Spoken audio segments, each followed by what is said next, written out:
सो ये क्वेश्चन अपन को बोल रहा है कि अपने पास एक ना कंडक्टिंग रॉड है और जो मैग्नेटिक फील्ड में रखी हुई है और इस रॉड में करंट है आई। यहाँ से इसको रॉड को बांधा हुआ है दो रस्सियों से और इसकी जो रॉड की रेडियस है वो अपन को आर दे रखी है, मैग्नेटिक फील्ड में रखी हुई है, करंट कैरिंग है ये रॉड। तो बताओ कि इसमें जो टेंशन आएंगी इन रस्सियों में वो कितनी टेंशन आएगी, क्वेश्चन पूछ रहा है। देखो ये सिस्टम जो है इक्विलिब्रियम में, ये जो इसमें फोर्स लगता है ये इनमें टेंशन तो डेवलप हो जाती है लेकिन ये टूटती नहीं है, तो सिस्टम इक्विलिब्रियम में है। ठीक है, तो जब इस पोर्शन में ऐसे करंट जाएगा तो और ये मैग्नेटिक फील्ड भी है और ये रॉड करंट कैरिंग रॉड है, तो कोई भी करंट कैरिंग कंडक्टर होता है, करंट कैरिंग कंडक्टर होता है और कहाँ प्रेजेंट होता है, मैग्नेटिक फील्ड में। कहाँ प्रेजेंट होता है, मैग्नेटिक फील्ड में। तो उस पर एक मैग्नेटिक फोर्स लगता है। कितना मैग्नेटिक फोर्स लगता है उस पर मैग्नेटिक फोर्स लगता है F I L cross B. ठीक है, यहाँ पे जो ये एल होता है इसको हम क्या कहते हैं, इफेक्टिव लेंथ। क्या कहते हैं, इफेक्टिव लेंथ। ये लेंथ कैसे देखते हैं हम लोग, वायर के एक एंड से दूसरे एंड तक जाओ और ये जो सीधी वायर बनती है आपके पास, instead of considering this wire you have to consider this wire effective length. ठीक है ना, सीधी एक एंड से दूसरे एंड तक सीधी एक लाइन खींच दो, so this is your effective length. तो इस वायर की जो लेंथ है, इफेक्टिव लेंथ है, वो ये नहीं है, इसकी इफेक्टिव लेंथ है ये, जो कि हो जाएगी, ये रेडियस आर है, ये भी आर हो जाएगी, तो इसकी डायमीटर इसकी इफेक्टिव लेंथ हो जाएगी, जो कि हो जाएगी 2r।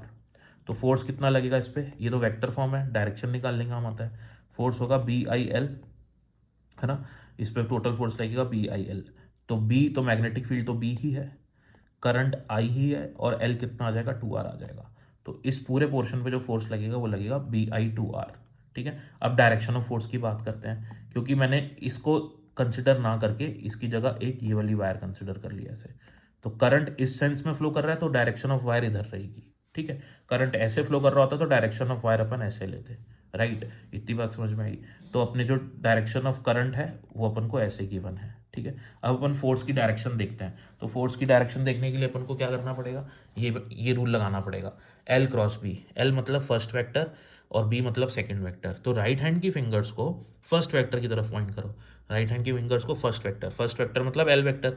एल वेक्टर की डायरेक्शन वो ही है जो करंट की डायरेक्शन है। करंट की डायरेक्शन इधर मानी हुई है अपन ने, क्योंकि करंट ऐसे जा रहा है ना, तो इधर हो जाएगी करंट की डायरेक्शन। तो जो करंट की डायरेक्शन होती है वही एल वेक्टर की डायरेक्शन होती है। तो फिंगर्स को फर्स्ट वेक्टर की तरफ पॉइंट करो, पाम को सेकंड वेक्टर की तरफ पॉइंट करो।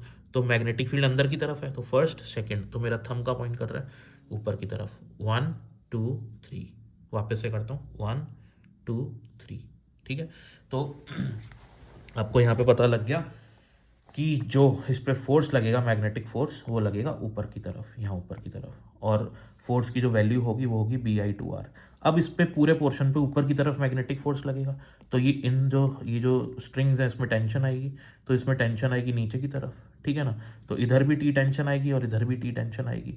तो क्योंकि सिस्टम इक्विलिब्रियम में है तो ऊपर लगने वाला फोर्स बराबर नीचे लगने वाला फोर्स, तो नीचे लगने में 2t टेंशन है, ऊपर एक एफ फोर्स है, तो 2t बराबर ही एफ फोर्स लिख देंगे बी आई, जो कि बी आई 2r के बराबर है। 2 से 2 कैंसिल हो जाएगा तो टेंशन आ जाएगी बी आई आर के बराबर।